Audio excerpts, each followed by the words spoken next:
ตาบทักทายสบายดีหมอพี่น้องป้องไปมัดสุขูสุคนเต้หาก็มาเก็บเห็ดนะพี่น้องนี่เห็ดกำลังออกนี่กำลังเก็บนี่นี่โอ้ตัวเห็ดนะเห็ดปวกเห็ดเนี่ยพี่น้องนี่เห็ดปวกนี่ปลูอยู่นี่โอ้กำลังแตกพี่น้องนี่กำลังแตกเห็ดมานี่พี่น้องนี่กำลังแตกนี่พี่น้องเห็ดปวกเด้อพี่น้องเลยเห็ดปวกอยู่ป่ายางนี่ฝนตกนำเห็ดปวกออกนี่มาเก็บเห็ดกันนี่พี่น้องมันก็ได้เห็ดปวกตาบนี่เห็ดปวกตาบพี่น้องเห็ดปวกตาบนี่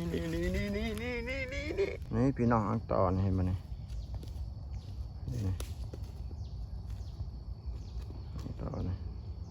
นี่นี่เห็ด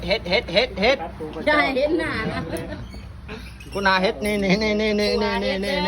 คนนี้เลยนี่ได้ลายกับหมูว่ะสาวคล้องนี่ ได้เท่าไรเฮ้ยยักษ์โลยัง